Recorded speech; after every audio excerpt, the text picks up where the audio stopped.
মধ্যপ্রাচ্য জুড়ে পুনরায় সংঘাতের শঙ্কা রয়েই যাচ্ছে, কারণ পরপর 2 দফা ভেস্তে গেছে ইরান যুক্তরাষ্ট্রের শান্তি আলোচনা। ব্যর্থ হওয়ার মূল কারণ হল পারস্পরিক অবিশ্বাস, পারমাণবিক কর্মসূচিতে কঠোর অবস্থান এবং হরমুজ প্রণালী নিয়ন্ত্রণ নিয়ে যুক্তরাষ্ট্রের অনৈতিক প্রভাব বিস্তার, যা ওয়াশিংটনের আগ্রাসন ও হুমকি হিসেবেই দেখছে তেহরান। এমন পরিস্থিতিতে যে কোনো নতুন আগ্রাসনের বিরুদ্ধে এবার যুক্তরাষ্ট্রকে নারকীয় ঝড়ের মুখে পড়তে হবে বলে কঠোর হুঁশিয়ারি দিল ইরান।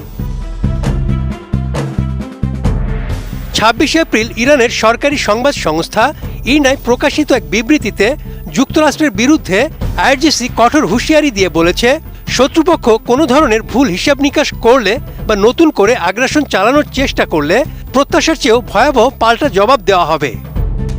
32 ইঞ্চি জেভিকো টিভি এখন মাত্র 15,000 টাকায়, সাথে পাচ্ছেন 3 বছরের প্যানেল ওয়ারেন্টি।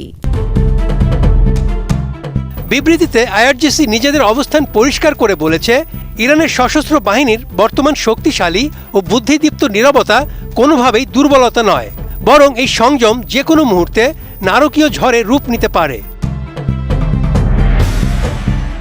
ইরান স্পষ্টভাবে জানিয়েছে, যুদ্ধবাজ ও প্রতিশ্রুতি ভঙ্গকারী শত্রু যদি কোনো ধরনের ভুল পদক্ষেপ নেয়, তবে তাদের সশস্ত্র বাহিনী দেশের নিরাপত্তা রক্ষায় যে কোনো পরিস্থিতির জন্য সম্পূর্ণ প্রস্তুত রয়েছে। চলমান মধ্যপ্রাচ্য উত্তেজনার মধ্যে ইরানের এই বার্তা আন্তর্জাতিক মহলে নতুন করে শঙ্কার জন্ম দিয়েছে। মধ্যপ্রাচ্যে বর্তমানে এক অস্থিতিশীল পরিস্থিতি বিরাজ করছে।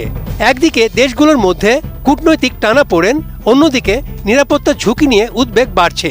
এমতাবস্থায় ইরানের পক্ষ থেকে আসা এই কড়া হুঁশিয়ারি সংঘাতের ঝুঁকি আরও বাড়িয়ে দিয়েছে বলে বিশ্লেষকরা মনে করছেন। ইরান বরাবরই তাদের কৌশলগত ধৈর্যকে আত্মরক্ষার অংশ হিসেবে দাবি করে আসছে, তবে বর্তমান এই কঠোর বিবৃতি প্রমাণ করে যে পরিস্থিতি যে কোনো সময় নতুন কোনো দিকে মোড় নিতে পারে। এদিকে 2 দেশকে আবারও আলোচনার টেবিলে ফেরাতে মরিয়া পাকিস্তান। গত 24 এপ্রিল আকস্মিক পাকিস্তান সফরের ঠিক 2 দিন পরে আবারও দেশটিতে আসছেন ইরানের পররাষ্ট্রমন্ত্রী আব্বাস আরাকচি। এর ফলে আবারও 2 দেশের মধ্যে আলোচনার সম্ভাবনা তৈরি হয়েছে বলে মনে করা হচ্ছে। Desk report, ATN news.